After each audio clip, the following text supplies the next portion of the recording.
Unnecessary intro song to totally waste your time. All right, so I'm about to get repetitive here. The last couple of weeks have totally changed the course of my life, and I'm not going to resist it. One of the things that struck me most about Charlie Kirk, and I want to talk about this today, is that I think one of the reasons why he was most effective is because he wasn't denominational. He was non-denominational. He was Christian and American. So I guess if America is a denomination, we can narrow it down to that. But he didn't go around quoting prophets as much, or some sort of latter-day curriculum. He just stuck with the hits. And it reminded me of kind of why I left the Mormon Church and my trajectory to leaving the Mormon Church. And I'll go over that really quick. I was you might say a diehard believer, but that might not be really fair either. I was a cultural believer in Jesus, okay?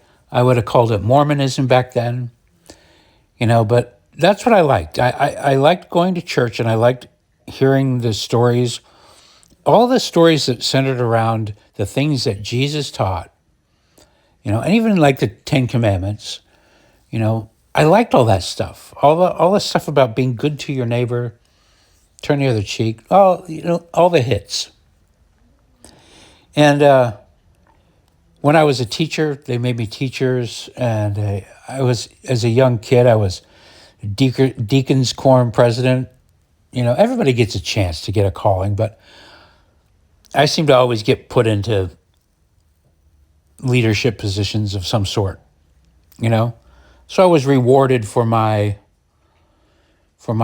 dutiful adherence, But it wasn't all just because I was a pure believer. There were other forces in my life too, like a step family moved into my house when I was 10. So suddenly, where I was the oldest boy in the family, I now became the middle boy. And some of my step family were awesome. Others weren't as awesome, weren't as nice to me. Let's just put it that way. Or let's just say events happened. Like I had to define myself against those things, kind of. And I had one older stepbrother who was always getting into trouble and just bringing a lot of contention into the family. And I don't want to. He was just a kid, So you can't really blame him. His parents were going through a divorce, and his mom.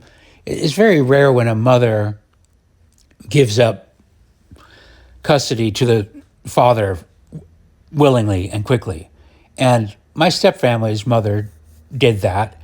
And to varying degrees, I could see their struggle with that, even at that age. And this one stepbrother took it really harder than most, but it's understandable. He wanted to be with his mom, but his mom said, no, go live with your dad. My stepdad.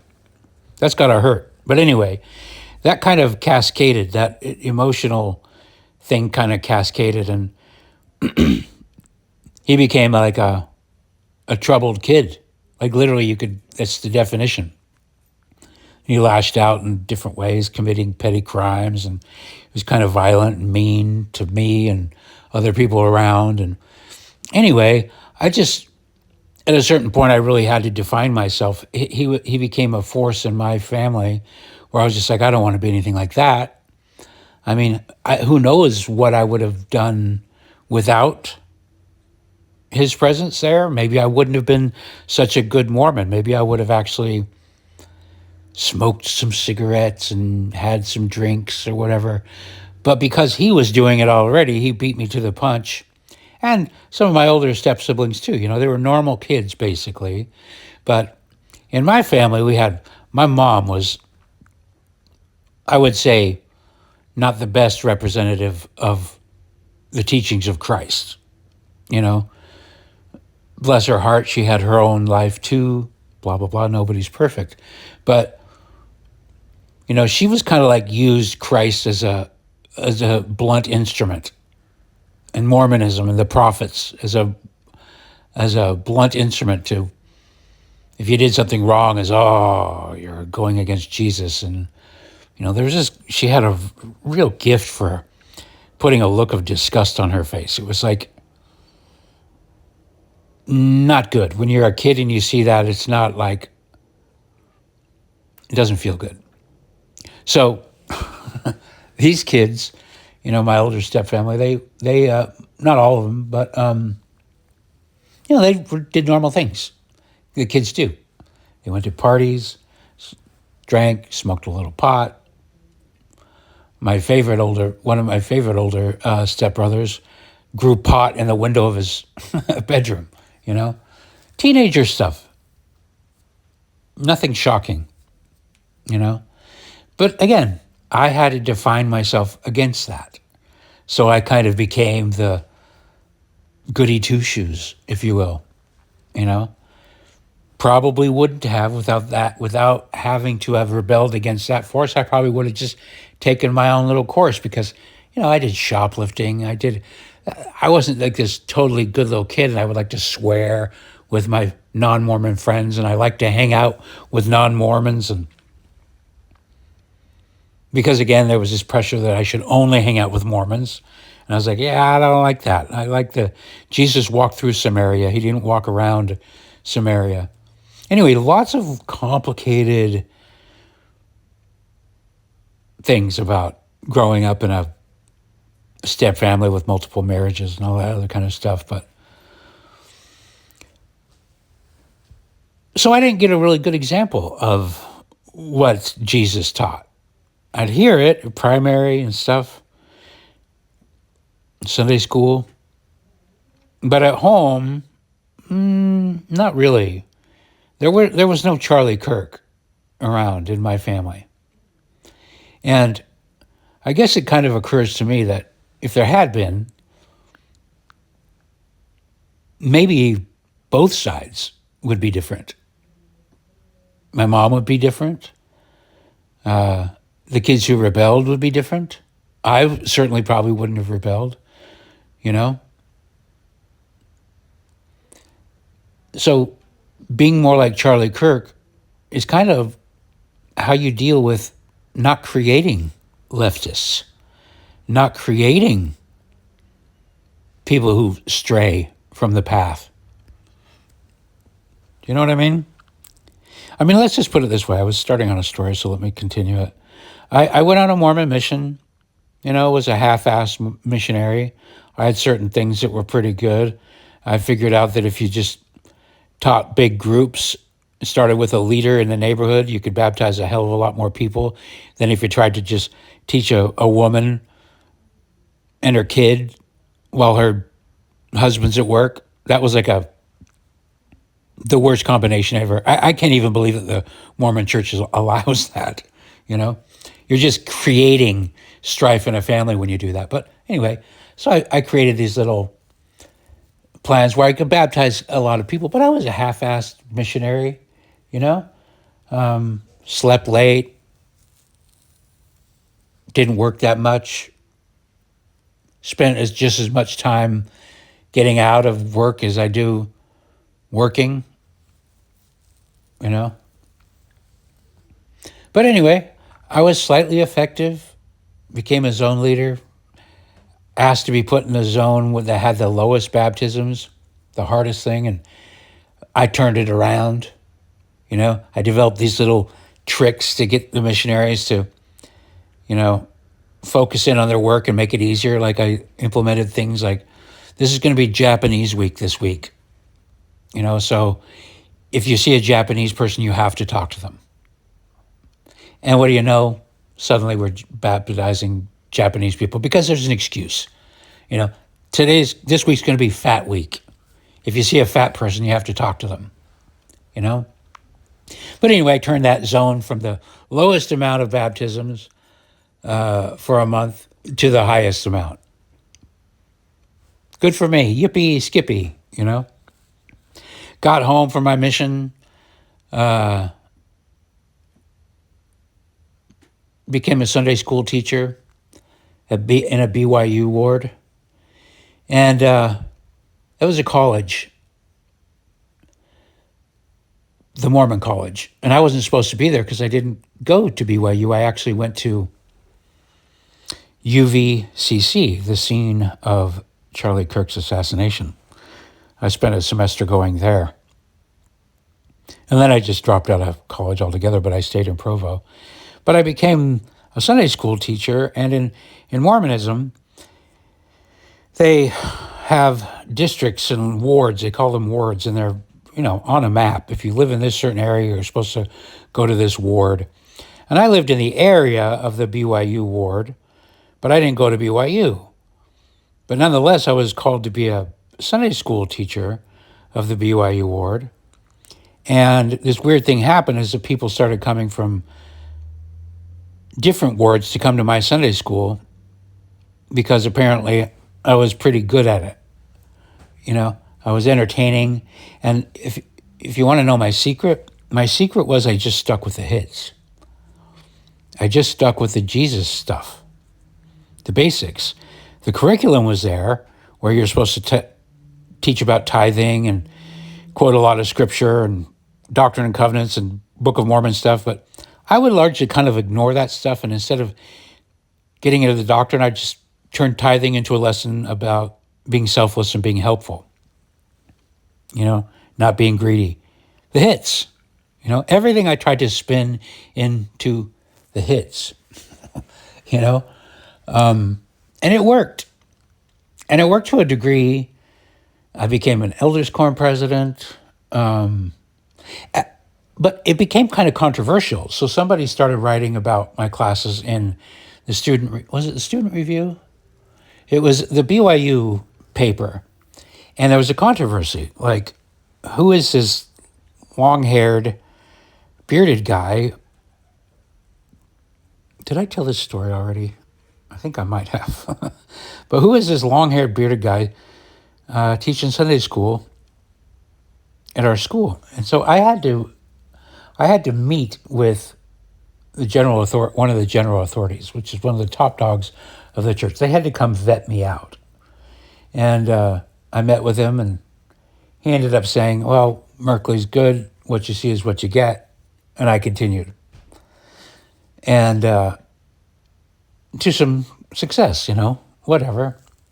I was still struggling. I'm a human being. But they actually called me to be a teacher of teachers, which was a regional position. And because they thought, well, let's have Merkley teach other teachers how to be effective. He's effective, and they put me into this calling. They call it a calling. It's a job that you do. And but I saw this was one of the first callings that I had that had an end date that I knew, because usually they would just go on until they called you to do something else. They would release you from your calling. But this one I knew was a 12-week lesson, So there was an end date.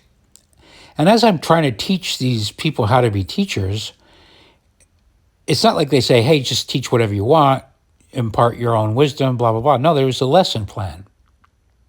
So they wanted me to teach them how to be like me, but also like how the curriculum was, which was kind of a conflict, because as I was reading through the curriculum, I was like, well, but that's not how I do it. So anyway, I just thought, okay, I'll go through this course. It was kind of uncomfortable because I was called to teach people how to be more effective like me, but the curriculum was not like me.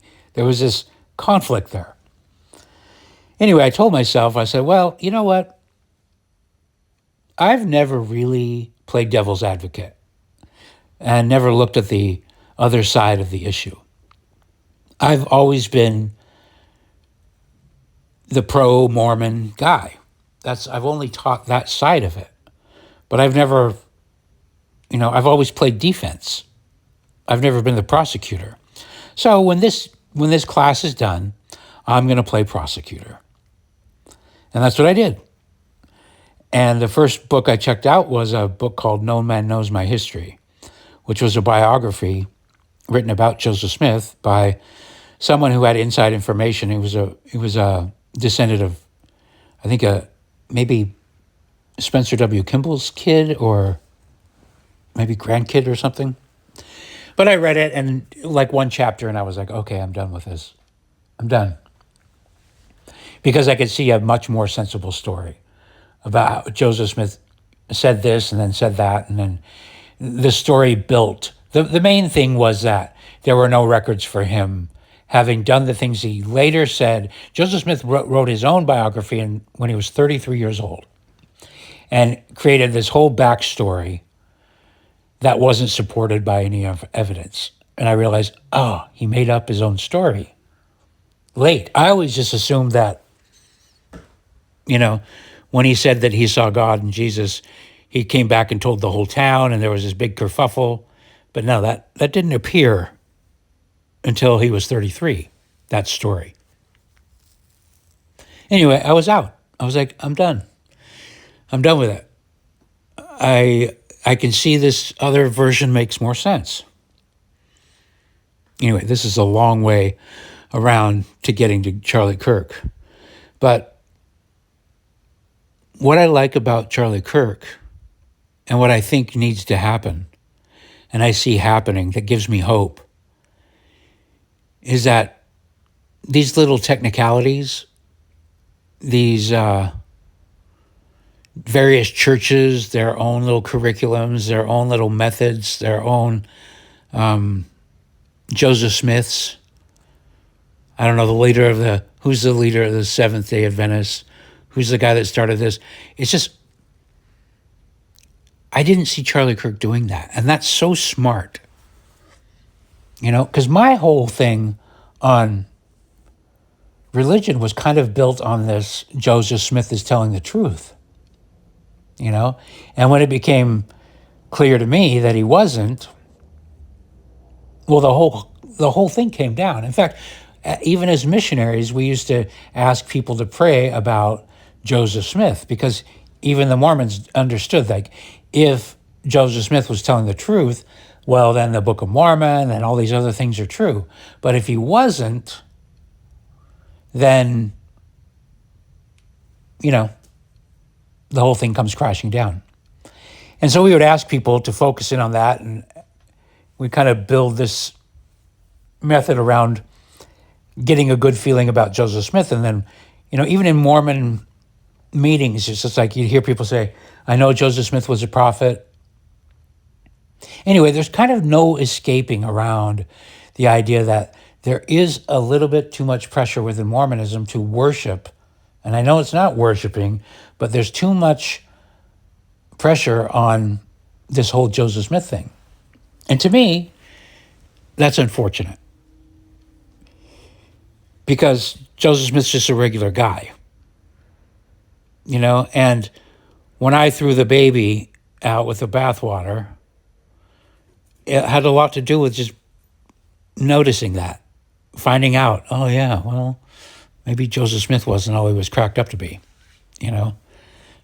Maybe the stories that we were told weren't really true. Maybe they don't line up.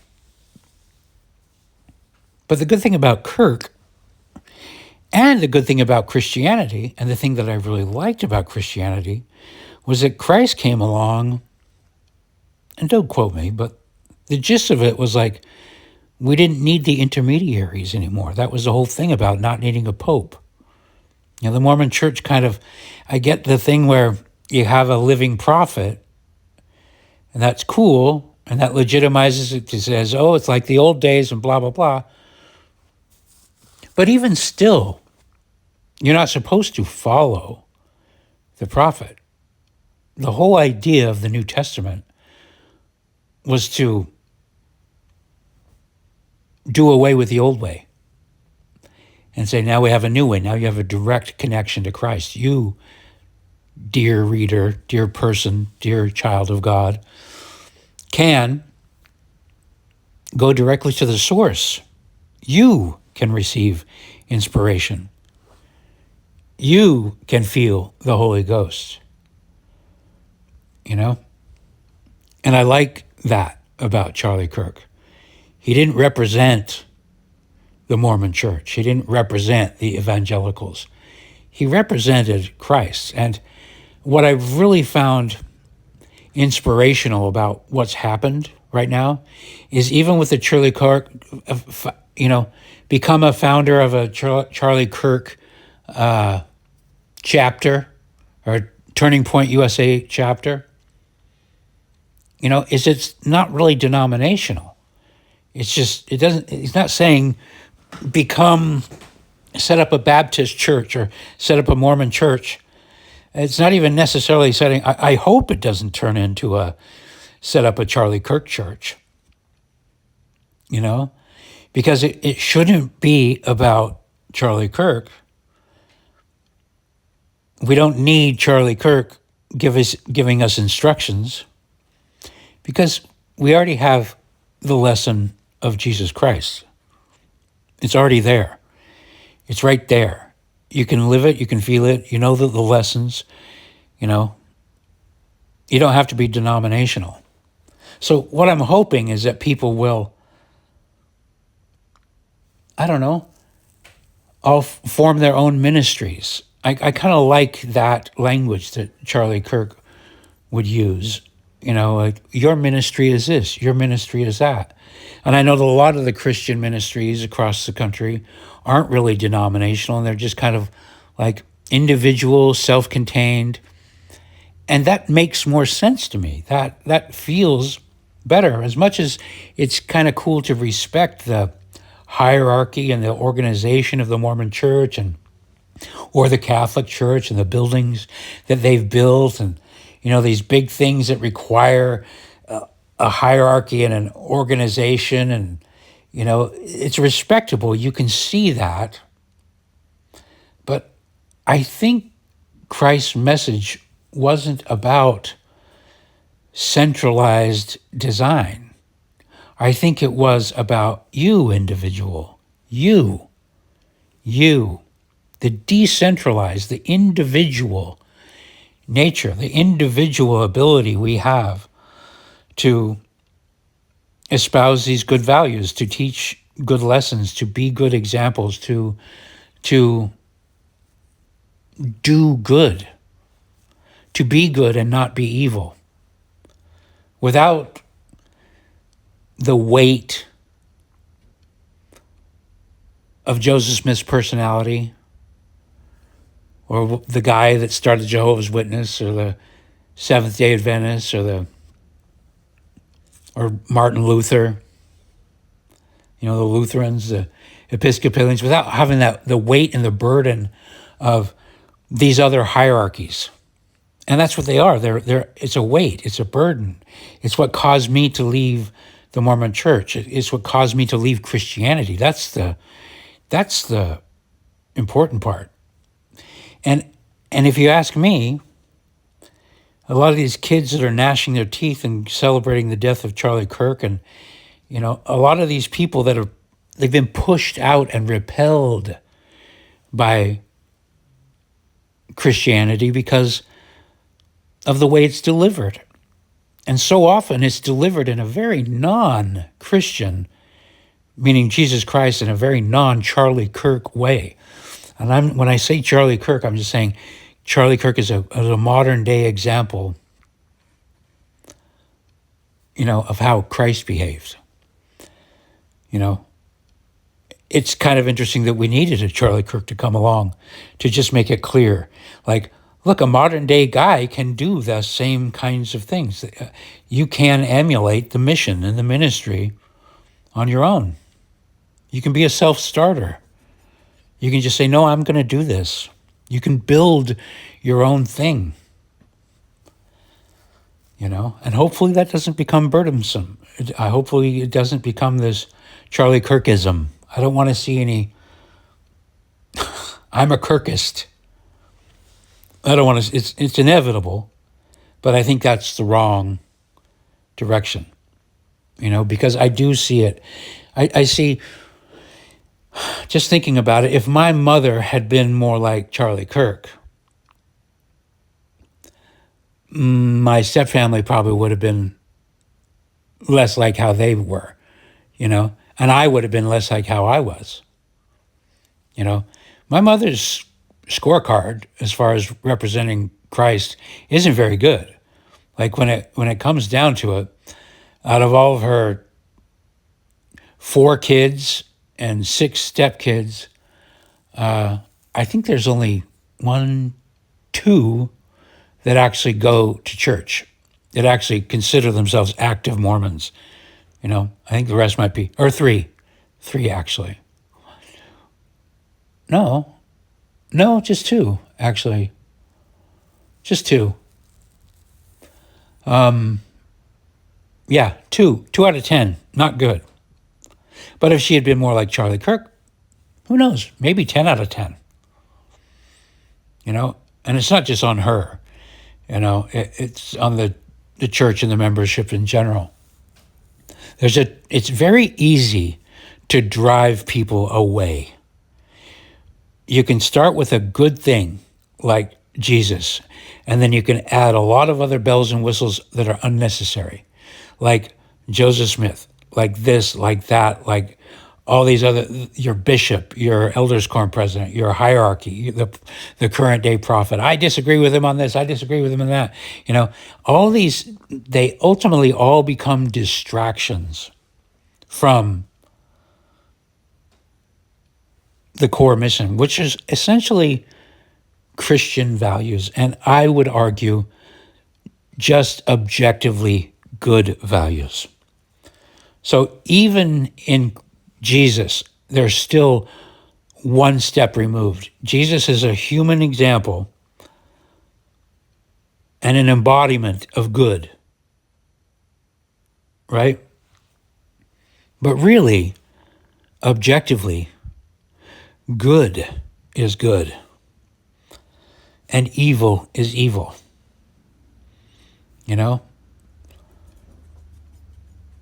I think it's best to just take the most streamlined approach, and I don't see anything stopping people from just saying, look, I'll have a ministry and remind people of the difference between good and evil. Stay focused on that. Because ultimately, even if you start pitting Jesus against the Jews, or Jesus against Islam, or Jesus against Buddha, when you start pitting these characters against each other, you've stepped away from good versus evil. Objective good, objective evil. And I think it is objective. I think that we have seen that over the last week. It's objective. There are people that are so overtaken by evil right now. Maybe they can't see it. Maybe everything is inverted. I don't know. But anyway, that's what I see. That's my hope going forward, is that people who are feeling the inclination to get back involved in this fight between good and evil, my hope is that they will stay focused on the true heart of the message, which is good versus evil, which is to be good and not be evil. And if you must look to a story or a human figure for that example, I think Jesus Christ is a great place to start. Great set of guidelines. You're almost not going to go wrong. Well, I'm going to read the New Testament again. I'm going to get back into it, because I don't know. I don't want to sit here and act like I'm a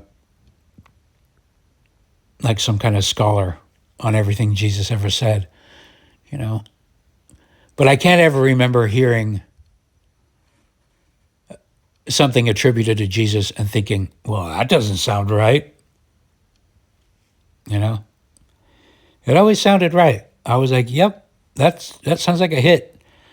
I like that one. That's good.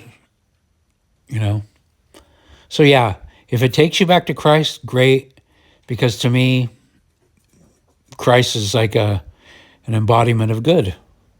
So be it. But try to avoid the arguments. Try to avoid the petty skirmishes, you know, because I think that's where you drive people away. I think that's where you start driving people into the arms of evil. If you drive people away from goodness, if you think you're representing good and you become this pedantic jerk using Christianity or anything as a blunt instrument to dunk on your opponents and injure them, if you drive them away from good, the only place for them to go is into the arms of evil. So you can't be surprised when that's what they do. Anyway, I hope we can stop doing that. I hope we can pull some of these leftists back. Lord knows that's what Charlie was trying to do, you know, and with Erica forgiving, that's just insane to me. And she meant it. You could see it was a struggle, but she meant it. But that is the way forward, for sure. Anyway, that's all for now. Thanks for listening. Unnecessary